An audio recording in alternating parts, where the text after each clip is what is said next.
Halo semuanya, pernahkah kalian bertanya-tanya mengapa Jepang bisa begitu unik?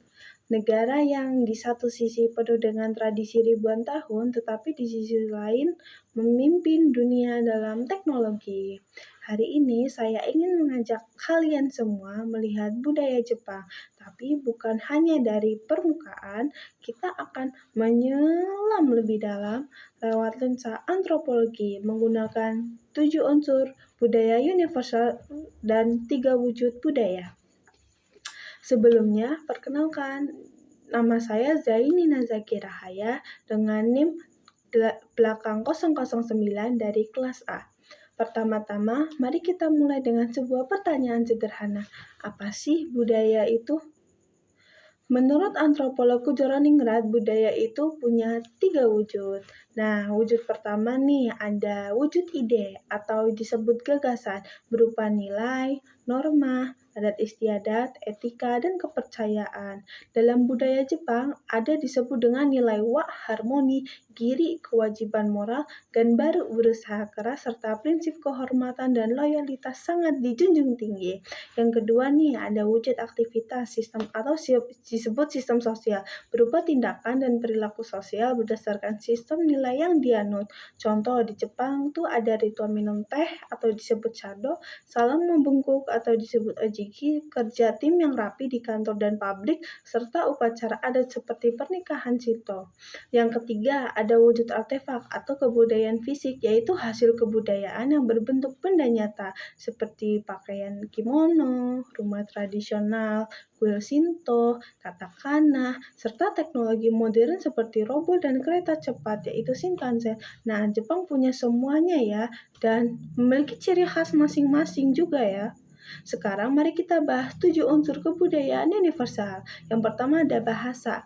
Bahasa Jepang memiliki aksara yang cukup kompleks, yang seperti hiragana, katakana, dan kanji. Bahasa Jepang bukan hanya sekedar alat komunikasi, tetapi bahasa Jepang adalah cara untuk berpikir. Coba bayangkan, hanya untuk bilang terima kasih ada banyak pilihan seperti arigato, arigato gozaimasu, domo, arigato gozaimasu. Semua punya tingkat kesopanan yang sangat berbeda.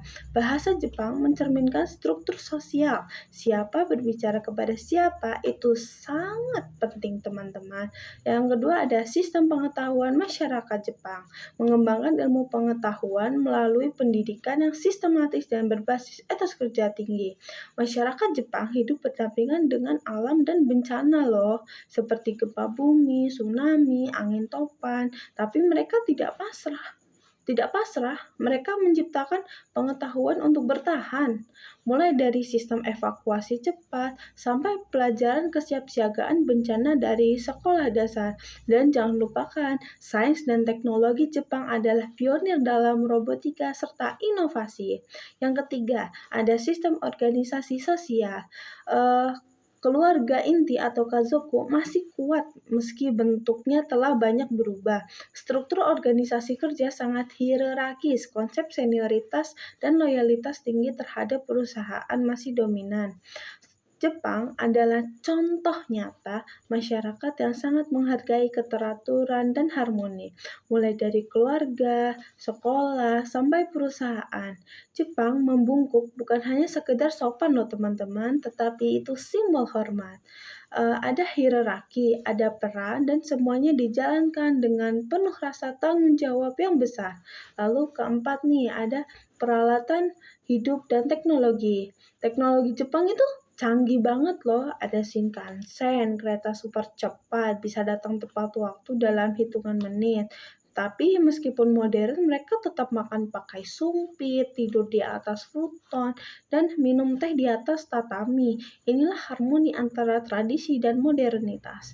Ya, kelima ada sistem pencaharian.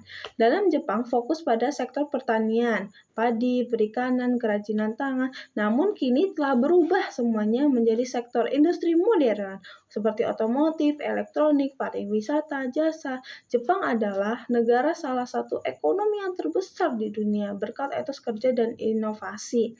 Yang keenam ada sistem religi. Jepang itu menarik loh, agamanya tidak kelihatan tapi terasa. Mereka mungkin tidak sering ke kuil, tapi saat ada festival, ritual keagamaan tetap hidup, terutama dalam festival Matsuri. Eh, jadi disinilah kita melihat budaya spiritual yang fleksibel tapi tidak dogmatis dan sangat bermakna. Ketujuh, ada siapa yang tidak kenal seni Jepang nih? Dari kaligrafi Sodo, teater kabuki, sampai anime dan manga yang udah mendunia banget kan. Seni Jepang adalah contoh bagaimana budaya bisa terus hidup, berkembang, dan berinovasi tanpa kehilangan jati dirinya. Baik teman-teman, budaya Jepang bukan hanya tentang kimono, samurai, dan yang lainnya.